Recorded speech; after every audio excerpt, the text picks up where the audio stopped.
less water. That's the big thing. So with the milk, you're putting more water in. With the cashew cream, you're doing a lot less water. And what I've done with cashew cream sauces, I make actually I've done a couple things. So I've done a dill gazpacho, like a cashew soup for the summer. It was cashews, dill, cucumbers, and just like a little pinch of salt and pepper. Yummy. And it was really good. nice. It was just like this really creamy, light green, delicious dill, summery soup. And you do it cold, and it's really nice. I do cashew, like instead of an Alfredo sauce, I do cashew cream sauce. Again, just use less water. You can put nutritional yeast in for the cheesy flavoring. Salt, pepper, you can put a little bit of oregano in, some basil, and you've got yourself a delicious cashew Alfredo sauce for like spaghetti squash. Put on vegetables, so it's really quite lovely.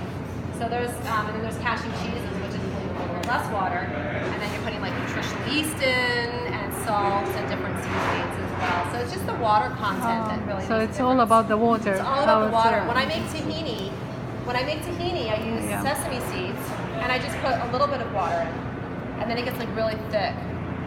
So, you know, it's just about the water content. It's actually just that simple.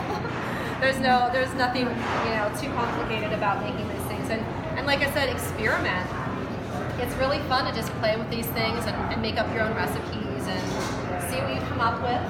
You know, use a lot of fresh herbs if you can, and add them into making different soups. Like I mentioned, the cashew dill soup, the cucumber dill soup.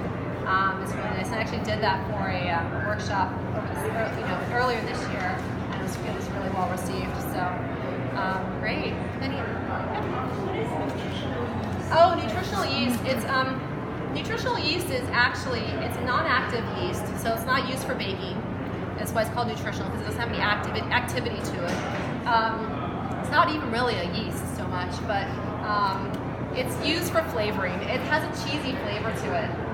So people who are on plant-based diets, you'll sprinkle it. I sprinkle it on salads. You can sprinkle it on popcorn. Very tasty. You can add it in like to cashews to make cashew cheese, so it has a cheesy flavor. And it's yellow.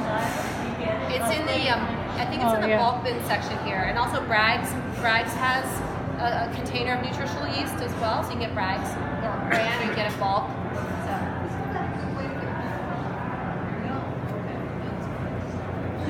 No, everyone thinks that though. It's some of them may be fortified now, but there is some B12 in. I get them from yeast, town it's called. different. It's not. I get them, I've done some you can research get on them this. from Apparently, any it's not plant-based bioavailable to organic humans, place. so it's not the right form of nutrition of B12 that we need for our bodies. The Doylestown area.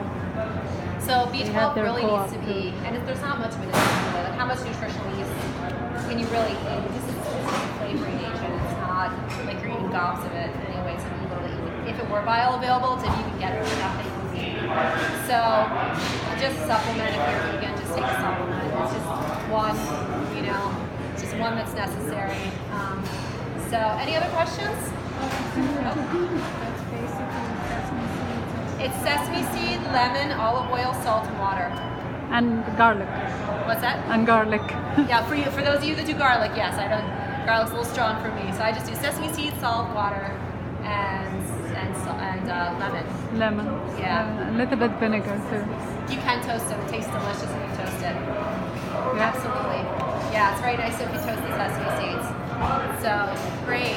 Well, thank you all for coming out today. Thank you so much. Have a lovely weekend. And if you ever have any questions, don't hesitate to reach out to me. Did everyone sign in or click?